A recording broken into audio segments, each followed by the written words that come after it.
Hello and welcome to Chapter 5, The Sandbox. I'm joined today by Kyle Wagner, an accomplished author and facilitator and really just all-around PBL expert.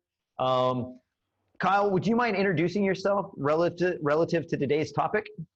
Yep, sure. So I work with different teams at schools and really help them to innovate, specifically generally around project-based learning and using project-based learning as a way to get to the type of outcomes they want and have them achieve that school-wide and organization-wide. Great. So, hey, my first question for you today is one of the biggest excuses in a school is there's just not enough time. But we still need to get things done, and we still need to innovate, and we still need to work interdependently and transformatively. So other than time, what do you see as the biggest and most common obstacles to teams being able to work interdependently, transformatively, and really being able to innovate?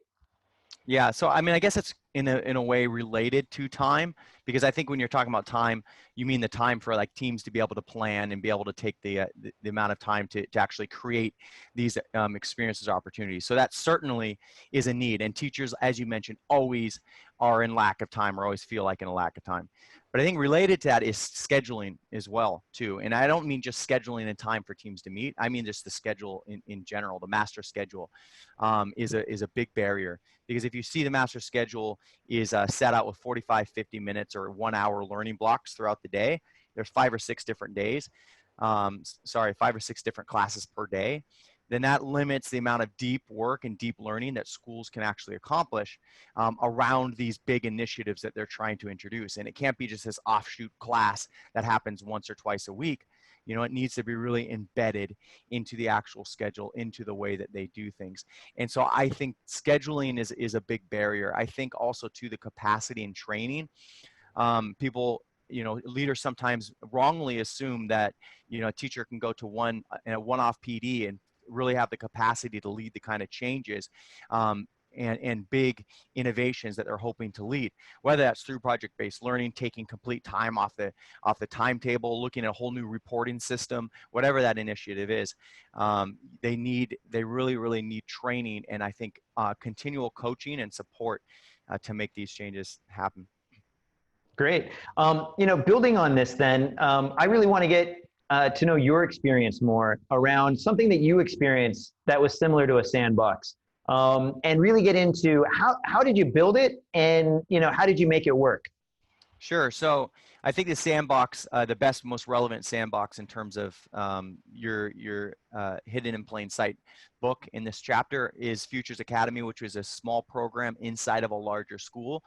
The vision of the program was to really hit the outcomes they wanted to, but felt like they couldn't with a lot of hindrances they had in the bigger school, i.e. the scheduling, i.e. the way in which they had teachers working within departments as opposed to cross departments, i.e. in terms of what outcomes and the standards.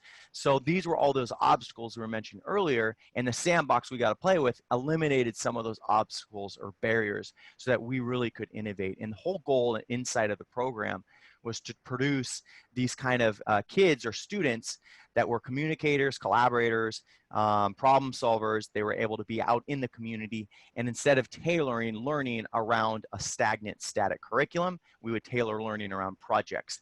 And so that became the driving force of this sandbox, Futures Academy. Great. I mean, just kind of building on a point from your book, The Power of Simple, one of the things that really resonated with me is that we got to keep it simple. Would this be an example of keeping things simple?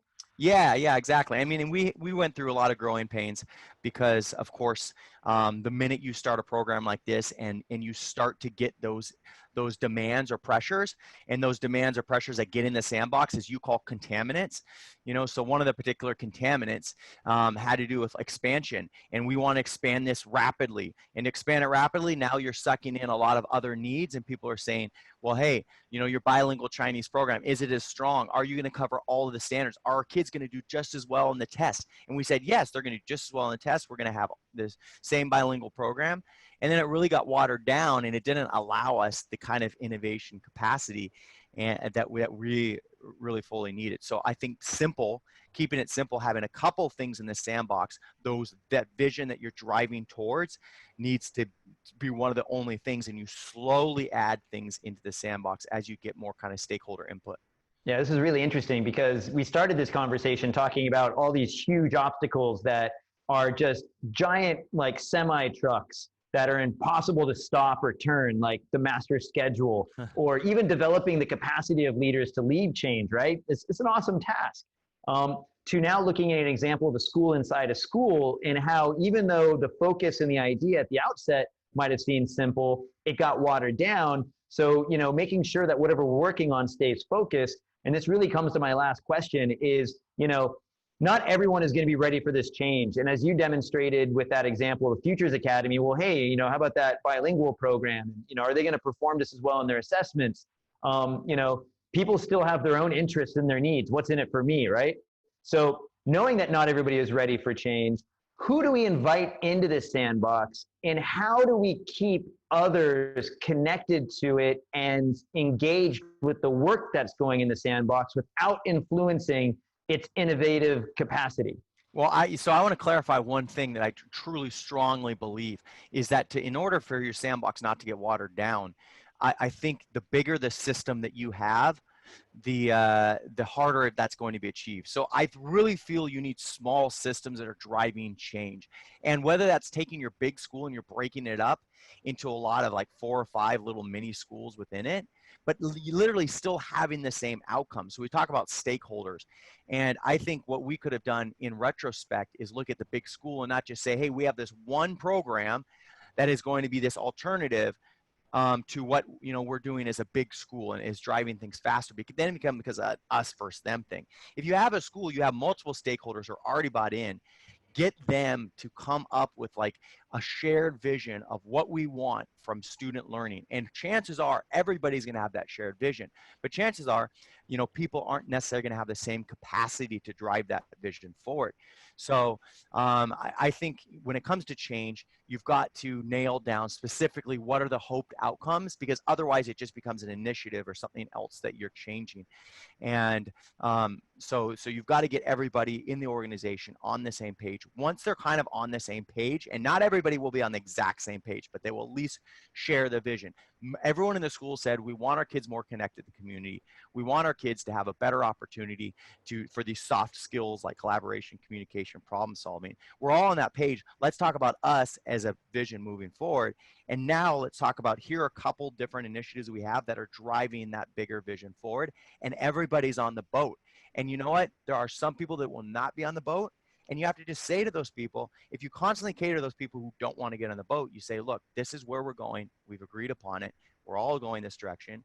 There might be some greener pastures somewhere else that you want to go for, and not bang your head up against the wall if you're not on the boat. And for those people who are gun-ho, who are always on the boat, who are the yes people, which is every single person in Futures Academy, yes, keep them excited, but don't make that the only initiative that's going to get, the bigger ship going in that same direction. So yeah. And, an important thing about these people that are on the boat is there is still some value we can derive from them in terms of the fact that, hey, you know what? We need a few naysayers. We need a few people to check us against reality about, where we've come from, because their experience about why they're being naysayers could be just based on the fact that we've tried this before and it didn't work. All right, well, help us understand why so we can get it to work this time is really what we want. But also the way you talked about, hey, power simple, keep it simple and focused, and you have a lot of smaller teams and initiatives working, well, then there should be a place for everybody.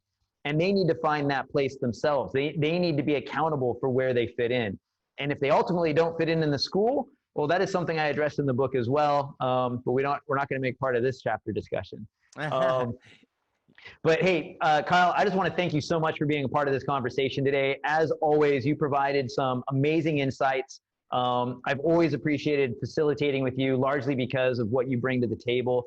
So thank you for this. And I'm sure everybody watching also is very appreciative of that feedback. Yep. Happy to support.